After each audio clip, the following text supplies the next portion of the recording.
이 시간 함께 보실 말씀은 출애굽기 9장 22절에서 35절 말씀입니다.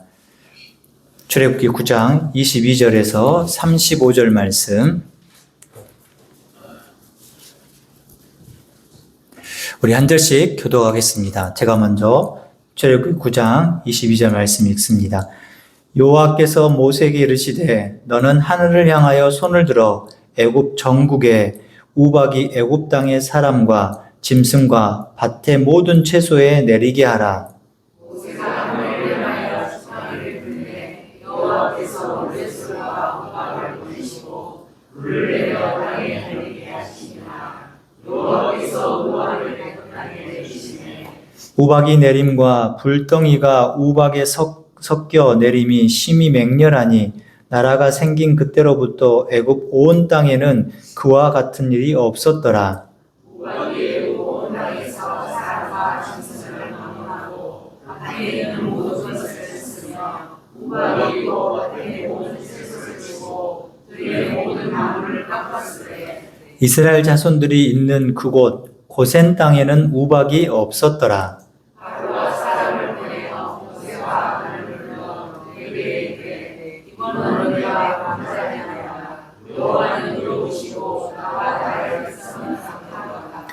여호와께 구하여 이 우레소리와 우박을 그만 그치게 하라. 내가 너희를 보내리니 너희가 다시는 머물지 아니하리라.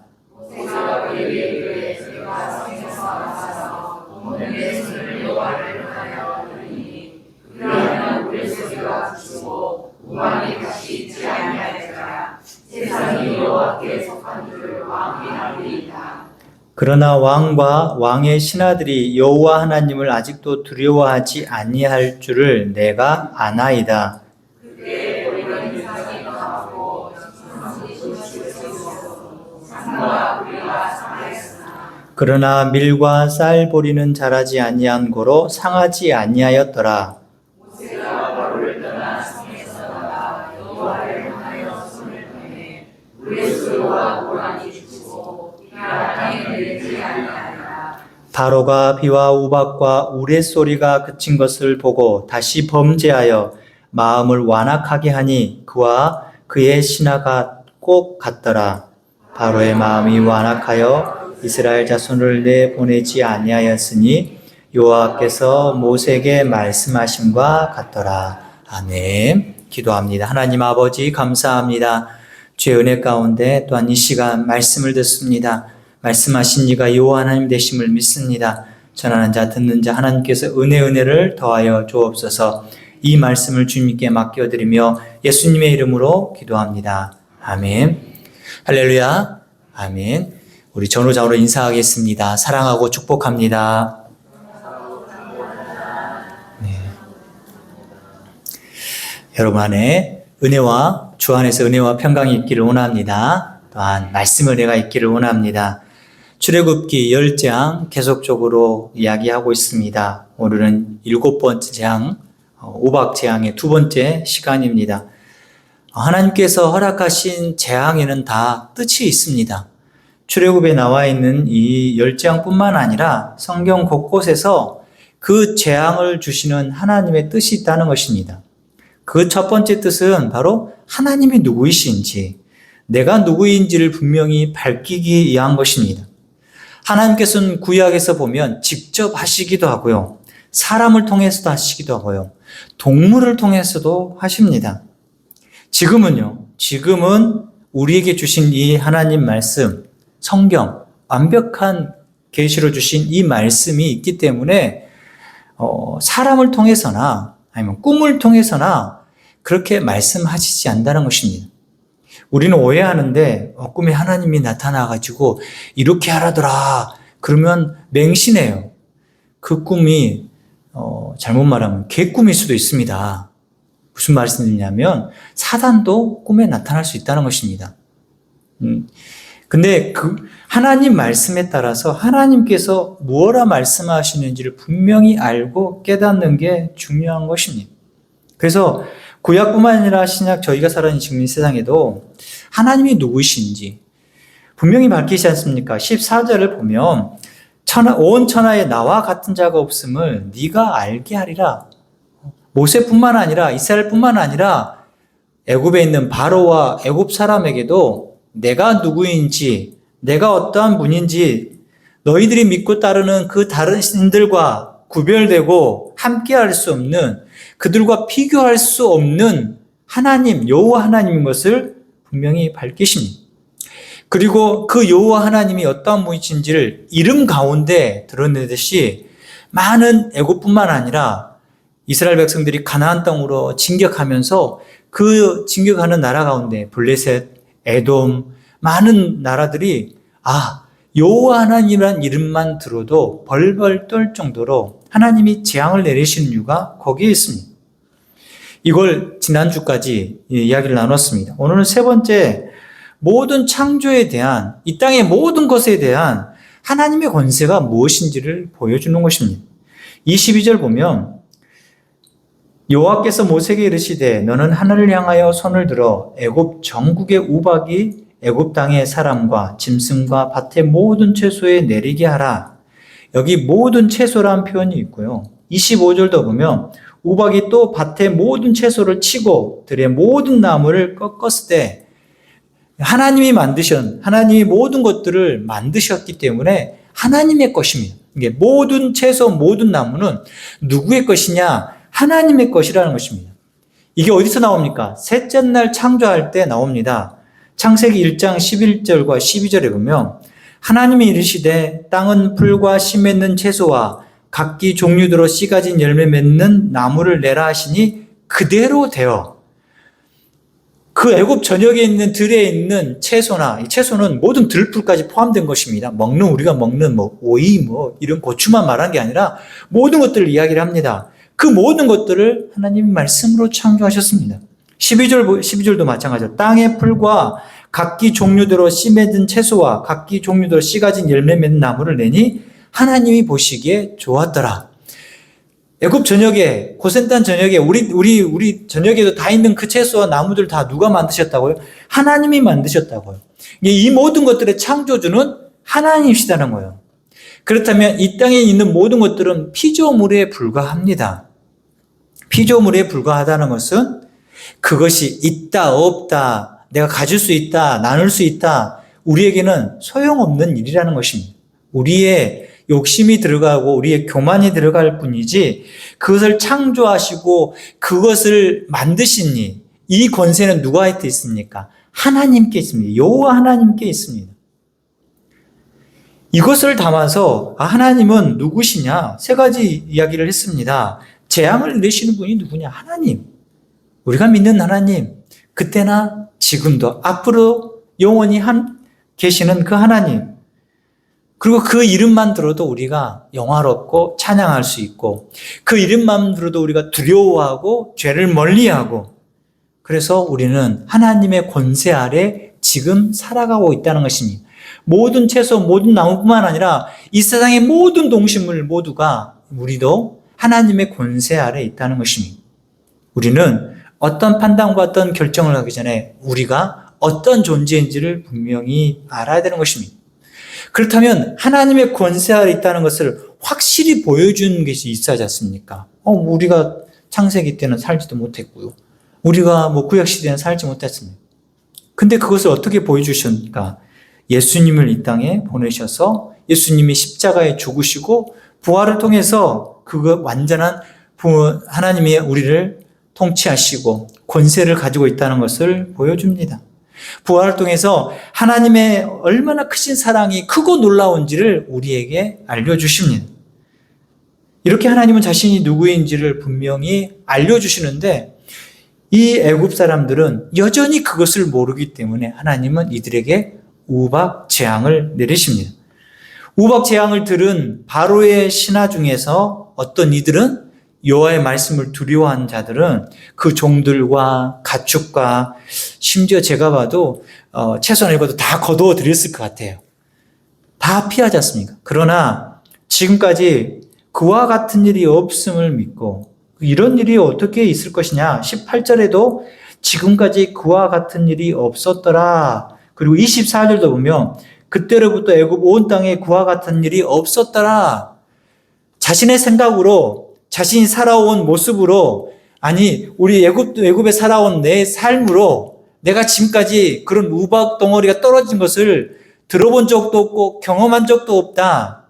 설마 내리겠어? 설마 그런 일이 있겠어? 설마 그런 일들이 내 앞에 일어날 거야? 이렇게 의심했고 믿지 못했던 자들에게 끝내는 하나님은 우박을 내리십니다. 그 정확하게 내린 때도 가르쳐 주십니다. 오늘 말씀에서 31절에 그때 보리는 이삭이 나왔고 삼은 꽃이 피었으므로 삼과 보리가 상하였더라. 이 보리가 이삭이 나온 때는 지금쯤 아닙니까? 좀 그렇지 않습니까? 보리가 이삭이 나올 때. 왜냐하면 제 기억으로는 제가 국민학교 때 고무신 신고 다니지 않습니까?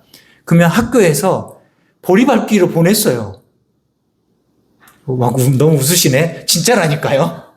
보리밟기 하니까 너무 저를 옛날 사람으로 생각하시는데 진짜 옛날 사람이에요. 보리밟기를 했어요. 네.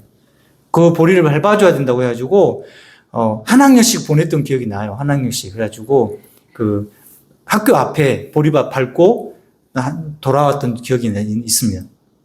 그런 시기. 근데 똑같습니다. 봄이 다가오는 시기입니다. 그러니까 하나님께서 왜 이것을 기록한 이 우박이 내리는 시기는 정확한 이때다. 이것을 밝히시는 것입니다. 그 보리가 이삭이 나오고 삼이 꽃이 피었는데 삼과 보리가 다 상한 겁니다. 꺾이고 질밟히고 꽃이 다 떨어집니다. 그뿐만 아니라 모든 채소와 모든 나무가 꺾입니다.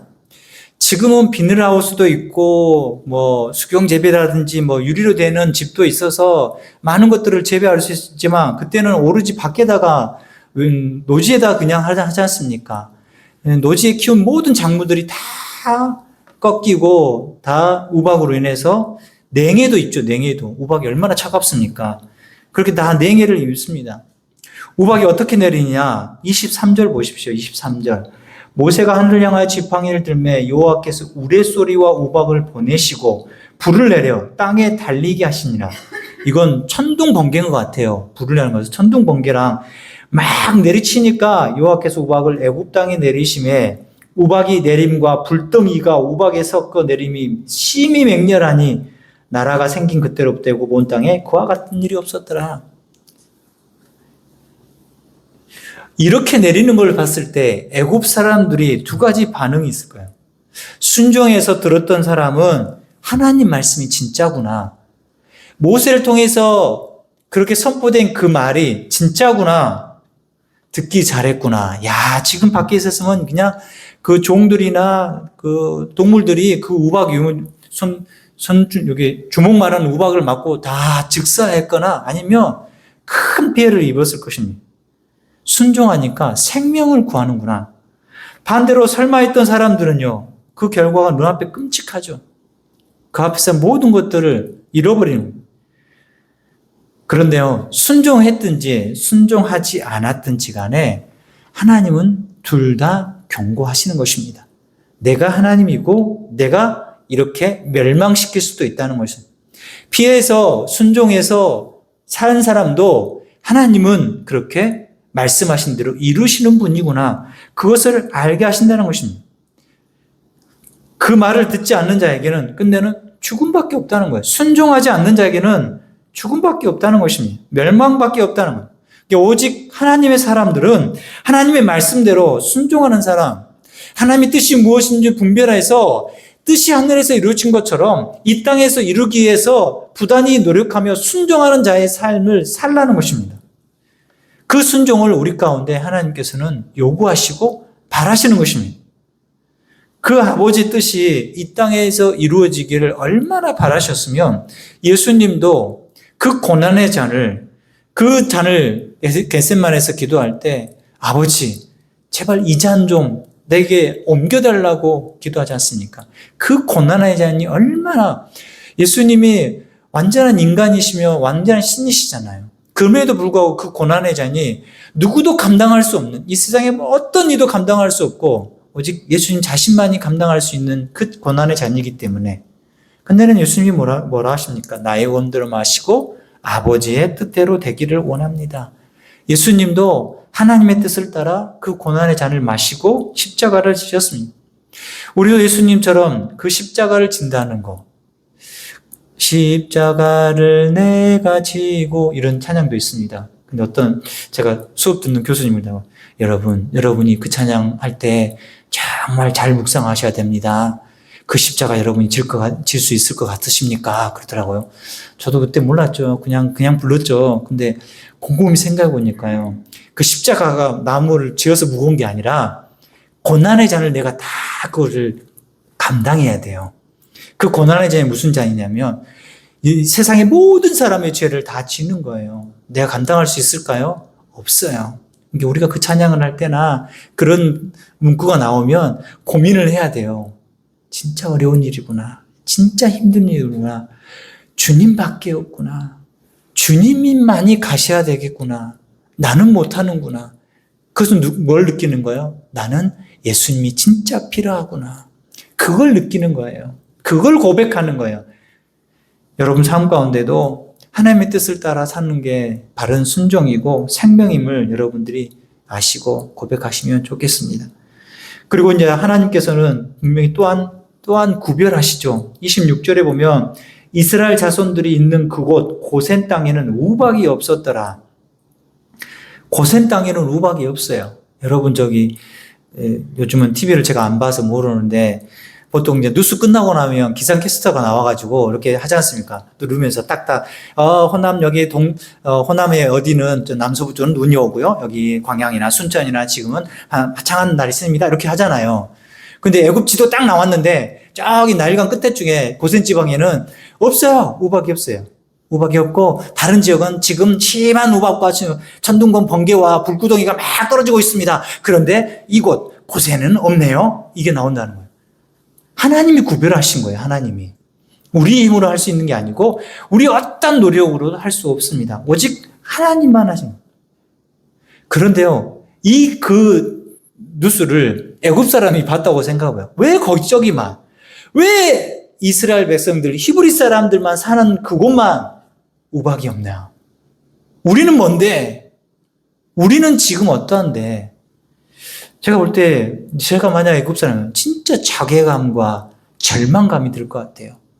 내가 이렇게 살아왔고 애굽 신을 그렇게 따랐고 애굽 신에게 그렇게 모든 것들을 다 했는데 지금 첫 번째 재앙부터 시작해서 이 7번째 재앙까지 어디만 와요? 애굽. 우리가 사는 나라만, 우리가 사는 동네만, 지금 내가 거하고 있는 이 땅만 재앙이 내리고 있어. 그런데 왜 저기는 안 일어나? 그러면서 요 하나님이 누구인지를 분명히 알게 되는 거죠. 여러분 삶 가운데 요 하나님의 손길은 늘 있습니다. 그것을 구분할 수 있고 그것을 알 수 있는 능력이 여러분 가운데 있어야 됩니다. 내가 없기 때문에 누구를 의지하는 거예요? 우리가 성령님을 의지하는 거예요. 하나님을 의지하는 것입니다. 그것을 바르게 볼 수 있어야 됩니다. 그걸 통해서 하나님 일하심을 보는 것입니다. 왜 저에게 이런 일이, 왜 나에게 있던 이런 일들이, 그런 자괴감과 절망감에 있는 그 모습을 누가 표현하느냐? 바로 바로가 또 표현합니다. 27절 보십시오. 바로가 사람을 보내어 모세와 아론을 불러 그들에게 이르되 이번은 내가 범죄하였노라. 이제 이실 짓고 하죠. 내가 범죄하였습니다. 모세와 아론을 불러가지고 따박따박 들어오니까 아이고 이번에 내가 진짜 죄를 지었다. 내가 죄를 지었다. 근데 그거 거짓말이죠. 거짓말. 그 입에서 자신이 뭐라고 합니까? 나는 범죄하였다. 그런데요. 재앙이 있기 전에 바로 입에서 무슨 말이 먼저 나왔습니까? 여호와가 누구냐? 그딴 신이 나는 알지 못하겠다. 그렇게 말했던 사람이 바로였습니다. 그런데 이제 7번째 재앙을 딱 맞이하니까 여호와 하나님의 이름을 이야기를 합니다. 27절 하반절 보면 여호와는 의로우시고 나와 나의 백성은 악하도다. 자신과 자신의 백성은 악하고 여호와 하나님은 의로우신 분이라고. 그래서 무슨 표현을 씁니까? 28절에 보면 여호와께 구하여 이 우레소리와 우박을 그만 그치게 하라. 내가 너희를 보내려니 너희가 다시는 머물지 아니하리라. 그렇게 고백하지만 그러나 끝내 그 고백은 가짜이고 거짓입니다. 왜냐하면 그 고백이 누구한테 해야 됩니까? 모세에게 아론에게 하는 게 아닙니다. 누구에게요? 하나님께 하는 것입니다.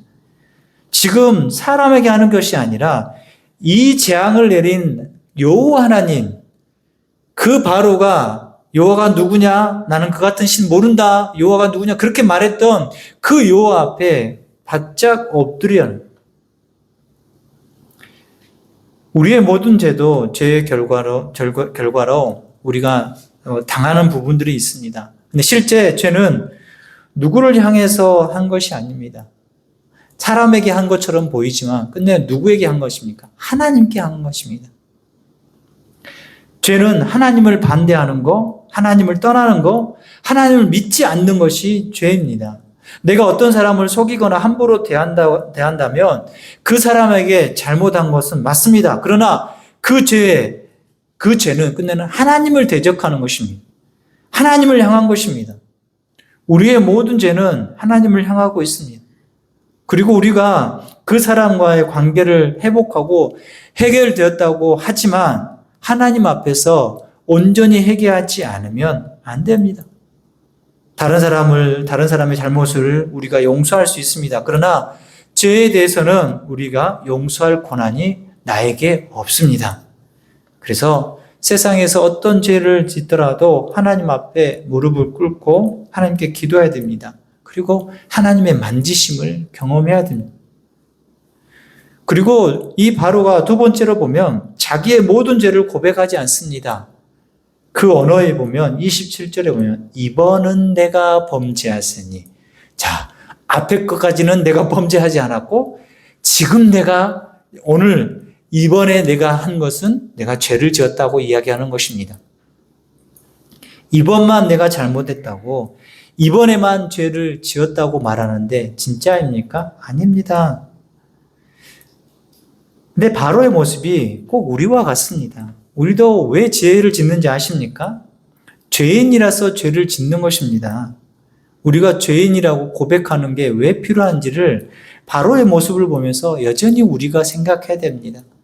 바로는 그 앞에 있는 모든 죄된 모습들은 생각지 않고 이번만 했다고, 이번만. 우리가 고백해야 할 것은 내가 죄적인 행동을 했을 때 그 모습을, 그 모든 것들을 다 담아서 내 심령에 있는 모든 것들을 다 하나님 앞에 고백해야 됩니다. 나는 본질상 진노의 자녀였고 죄의 자녀라는 사실을 잊지 말아야 됩니다. 그리고 우리가 마음속에 우리 마음과 눈을 하나님을 향해서 바라보고 하나님의 뜻대로 순종하는데 그 삶을 내가 들어야 되는데 그러지 못하는 나의 그런 연약함을 안타까워하는 거예요. 하나님 그렇게 하고 싶은데 안 돼요. 하나님 나 하나님만 의지하고 하나님만 바라보고 싶은데 하나님 봐요. 또 넘어졌어요. 너무나도 나 부족해요. 그런 고백들이 있어야죠. 죄를 지었음에도 떳떳해하고 그전까지 지은 죄는 내가 한 것이 아니고 다른 사람이 나를 그렇게 만들었다고, 환경이 그렇게 했다고. 그래서 하나님을 떠나서 하는 나의 모든 일, 내가 하는 모든 행동들, 생각, 말 전부가 우리는 죄된 모습들이 드러날 수 있다는 것입니다. 그러면요, 우리가 그걸 한번 생각해 봅니다. 우리가 예수님 믿음 후에 우리는 변해야 되잖아요.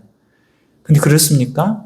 제 스스로를 봐도 내가 예수님 믿었으면 난 천사 된 줄 알았어요. 예수님 믿으면 예수님께서 나를 구원하셨으니까 나 구원받은 백성이잖아요. 그러니까 말과 행동과 생각들이 늘 예수님처럼 할 줄 알았어요. 그러긴커녕 순간순간 온갖 많은 나쁜 생각들과 말과 또한 행동들이 내 안에 늘 있는 겁니다. 예수님을 믿고 하나님을 온전히 안다고 하지만 본질상 나는 죄인입니다. 하나님이 나를 의롭다 칭해서 구원받은 백성이지만 여전히 나는 본질상 죄인이라고 해요. 이게 본질을 쉽게 떠날 수 없습니다. 그것을 없앨 수 없어요. 언제가 없어집니까? 아이들 보면 금방 합니다. 태어나면서 가르쳐 주지도 않았는데 거짓말하고요. 속입니다. 부모가 보면 다 알죠. 근데 그 아이들 보면서 아이들 못됐다. 너는 안 돼. 이게 아닙니다. 그 아이들이 우리의 모습입니다. 우리가 그렇게 하나님 보시기에 하나님 우리 속일 것 같아요. 못 속여요, 하나님을. 아이들이 보면, 우리 부모가 아이들 보면 막 거짓말한 거 보이잖아요. 하나님은요, 우리의 속까지도 안다시니까요. 우리 생각까지 다 알고 계세요. 그 하나님 앞에 뭘 숨길 수 있겠습니까? 그 하나님 앞에 우리가 무엇을 감출 수 있겠습니까? 우리는 감추거나 우리는 그것을 숨길 수 없습니다. 하나님 앞에 다 드러납니다. 그래서 우리가 그 죄된 모습을 가지고 살아갑니다. 언제까지요? 끝까지요. 여러분 끝까지 살아가요. 여러분 죄를 떨쳐볼 수 없어요. 떨쳐버릴 때가 딱 두 가지 있습니다. 내가 이 땅 떠날 때, 내가 죽을 때, 그리고 두 번째는요. 예수님이 오실 때. 예수님이 빨리 오시면 좋겠다는 생각도 들긴 합니다. 죄된 본성을 가지고 늘 살아가는 나, 넘어지고 내 안에 육체의 법, 죄의 법이 늘 나를 억압하고 누르고 그렇게 살도록 나를 이끌어갈 때, 그래서 우리가 성령의 법을 늘 따르도록 하나님의 인도하심을 구하도록 기도하고 나를 복종해 하나님 앞에 내어놓는 것입니다. 우리가 하나님 나라 가기 전까지 죄는 나를 이끌어갈 것이며 나를 넘어지게 할 것입니다. 그럴 때마다 우리가 말씀과 기도로 거룩하여진다고 했지 않습니까? 말씀과 기도밖에 없습니다. 다른 걸로 그것을 이길 만한 힘도, 그것을 우리가 잠재울 만한 힘도 나에게 없기 때문에 우리는 말씀과 기도로 늘 가는 것입니다. 바로가 지금 그런 상황에 놓여 있습니다. 죄인과 죄인 줄을 모르고 그 죄의 결과로 말미암아 재앙이 왔는데 그 재앙의 괴로움과 고통이 사라지니까 다시 어떻게 돌아갑니까? 원래의 모습으로 돌아갑니다. 바로가 죄적인 모습으로 돌아갑니다. 우리도 우리 안에 어려움과 죄의 결과로 나타난 그런 고통이 있다가 사라지면 우리도 바로처럼 돌아갈 여지가 충분히 완전히 있다는 것입니다.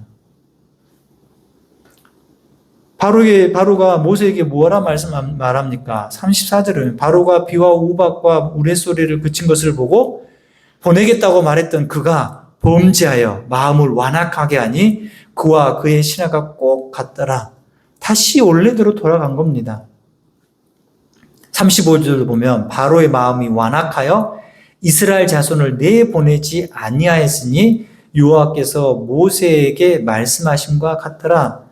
바로가 모세에게 이야기하지 않습니까? 야, 이거 그치게 해라. 내가 너희를 보내겠다. 다시는 너희를 이 땅 가운데 머물지 않도록 내가 보내겠다. 그렇게 말을 했지 않습니까? 아유, 그때 보면 바로의 표정이 얼마나 그 얼굴에 다 드러났을 거야. 그 가엾은 표정으로 제발 좀 해주라. 내가 보내줄게. 그랬는데요. 그 우박이 그치고 우레소리가 그치니까 얼굴이 다시 펴면서 내가 언제 그런 약속을 했어? 그렇게 변하는 것입니다. 완악한 상태로 되돌아가 버립니다. 우리는 안 그렇습니까? 예수님을 믿는 사람들도 많은 경우에 잘못된 길을 가다가 그 잘못으로 인해서 온갖 괴로움과 어려움을 당할 때가 있습니다. 그럴 때 하나님을 찾습니다. 하나님께 부르짖습니다. 심지어 하나님은 아니면 안 된다고 눈물, 콧물 다 흘리며 기도합니다. 저도 그런 적이 너무 많이 있어가지고요. 1시간 내내 울어도요. 눈물이 마르지가 않더라고요. 얼마나 그 상황이, 얼마나 그 지금 형편이 어려운지 도저히 거기 사방팔방이 아니라 사방팔방이죠. 다 막혀있어요. 다 막혀있어. 근데 이렇게 해도 저렇게 해도 다 할 수 있는 게 없는 거예요. 그러니까 가서 어떻게 했어요? 하나님한테 그냥 부르짖는 거죠. 그냥 긴 의자에 막 치면서 막 하나님 앞에 삿대질하고 이럴 수 있냐고 하나님 어떠냐 나한테 이러냐고. 지금 생각하면 얼마나 어리석었는지 하나님 그때 이놈이 팡 쳤으면 저는 이 자리에 못 있었을 것 같아요. 근데 그 결과로 오는 그 어려움, 그 어려움을 해결해달라고 기도할 뿐, 내 잘못의 근원이, 내가 하나님을 떠난 근원이 무엇인지에 대해서 기도하지 않았다는 것입니다. 근데 하나님 저는 은혜 주셔서 그 근원이 무엇인지를 알게 하셨습니다. 그 근원을 알게 하시니까 하나님 앞에 다시 눈물 콧물 흘리면서 회개할 수밖에 없으니, 엎드릴 수밖에 없으니. 근데 그게 안 되면 여러분 어떻게 되는지 아세요? 다람쥐 쳇바퀴 돌듯이 좀 풀리잖아요? 다시 돌아갑니다. 저도 그렇게 했지만 또 여전히 제 연약한 부분이 드러나더라고요. 옛날에 지었던 죄가 다시금 올라오고, 근데 그 죄에 대해서 두려움은 있어요. 하나님 앞에 내가 또 그 죄를 지으면 하나님 나를 또 어렵게 하실 것이라는 두려움은 있어요. 근데 그 두려움과 더러움에 대해서 절연하고 완전히 내가 끊어버리겠다. 나는 그걸 끊지 않으면 살 수 없다. 그런 간절한 고백의 회개 기도가 나한테 사라지거나 약해질 때를 느끼게 됩니다. 참된 회개는요, 그 행동이, 그 모습까지 다 완전히 나 이거 안 끊으면 나는 살 수 없어. 나는 이렇게 하지 않으면 나는 살아갈 수 없어. 그렇게 하면 삶의 변화가 있게 됩니다. 여러분이 교회 다닌 지 얼마나 되셨습니까? 여기서는 우리 주일이나 주일 빼놓고는 다 오래되셨지 않습니까? 여기서는 다 20년, 30년, 저 같은 경우도 지금 40 몇 년이니까요. 우리가 그 많은 시간에 교회를 다니고 예수님을 믿는 거 우리 셀 수 있습니다. 그런데요, 진짜 여러분들에게 말씀드리고 싶은 건 예수님을 진짜 믿기로 시작한 지가 언제이십니까? 얼마나 되셨습니까? 그리고 예수님을 그렇게 진실로 믿기 시작하면서 여러분은 자라가고 있습니까? 그대로 있으십니까? 아니면 뒤로 점점 물러나고 있습니까? 여러분이 하나님을 만나고 눈물 콧물 흘리면서 하나님은 없으면 안 됩니다 라고 고백했던 그 시간, 그때보다 지금의 나의 믿음의 상태나 내가 하나님께 온전히 드려지는 예배와 감사의 모습이 더 많아지셨습니까? 계속 쪼그라들고 있습니까? 계속 쪼그라드는 것은 바로의 모습과 같은 것입니다. 우리가 그런 모습으로 갈 가능성이 너무 많다는 것입니다. 제가 지금 공부하고 있는 것 중에 하이델베르그 요리 문답이 있습니다. 요 교리 문답이기도 합니다. 또 기회가 되면 교리 공부를 하면 좋겠습니다. 하이델베르그 요리 문답의 중심 주제는 위로입니다. 위로. 그런데 그 위로를 경험하기 위해서 제일 먼저 나오는 주제가 뭐냐면 나의 상태, 나의 비참함입니다. 내가 죄로 말미암아 비참한 상태를 알아야지 그 은혜가 너무나도 귀중하고 소중한 것인 것을 아는 것입니다. 여러분들에게 예수 그리스도가 십자가에 죽으셔서 여러분을 구원을 주셨잖아요. 그 구원이 얼마나 소중하고 특별하며 여러분이 늘 간직해야 될 보물이라는 것을 알려면 내가 어떤 상태의 비참함에 놓여 있는지를 분명히 알 때 그게 가능한 것입니다. 저보다 더 어려운 시절을 사신 분들이 더 많습니다. 저보다 나이 많이 드신 분들, 특별히 우리 아버지 때 보면 50년대 후반에 보면 너무나 어려운 시기를 보냈지 않습니까? 그래서 먹고 사는 문제가 제일 컸습니다. 그래서 인사말이 무엇입니까? 진지 드셨냐고, 아침 드셨냐고. 그게 주로 인사였어요. 그렇지 않습니까? 옛날에는 아침 먹었어? 점심 먹었어? 저녁 먹었어? 이게 진짜 인사였어요. 옛날에는. 그렇지 않습니까? 지금 그렇게 아침 먹었어? 누가 물어봅니까? 그렇게 물어보는 일은 거의 없습니다. 왜냐하면 지금 잘 먹기 때문에. 근데 우리가 비참함을 알 때, 내 그 비참함을 알 때 그것을 벗어나기 위해서 뭔가 필요하다는 걸 알지 않습니까? 죄의 비참함을 알면 그 죄의 비참함을 내가 해결할 수 없기 때문에 나는 누구의 도움이 필요해? 하나님의 도우심이 필요하다는 걸 아는 거예요. 하나님의 은혜가 필요하다는 걸 알아요. 예수 그리스도의 구원의 그 구속의 은혜가 필요하다는 걸 아는 거예요. 그걸 간직하면서 살아가는 거예요. 그러면 그걸 수반하게 회개가 늘 따라다녀야 되는 거예요. 잠언 28장 13절에 보면 자기의 죄를 숨기는 자는 형통하지 못하나 죄를 자복하고 버리는 자는 불쌍히 여김을 받으리라. 할렐루야. 자기 죄를 숨기는 자는 형통하지 못해요. 누구한테? 하나님께요. 하나님께 숨기는 자는 형통하지 못해요. 아무리 그 사람이 잘나고 아무리 그 사람이 잘 되어도 끝내는 그 형통의 삶이 될 수 없어요. 그러나 죄를 자복하고 버리고 손해보고 포기하는 자는 누가 불쌍히 여기세요? 하나님이 긍휼히 여기세요. 하나님이 여러분을 긍휼히 여기실 줄 믿습니다. 하나님 앞에 그런 모습으로 나아가시길 바랍니다. 물에 빠진 사람이 도움을 구할 때 이것 달라 저것 달라 하겠습니까? 아무거나 던져 빨리. 실이 됐던 동아줄이 됐던 아니면 나뭇가지가 됐던 아무거나 던져. 목숨이 지금 깜떡깜떡 하는데요. 우리 상태도 마찬가지입니다. 우리도 온전히 하나님의 손길만 구하는 것입니다. 하나님 앞에 참된 회개로 복과 은혜를 누리는 길임을 알고 그렇게 나아가시는 우리 귀한 성도들이시길 주님의 이름으로 축원합니다. 아멘.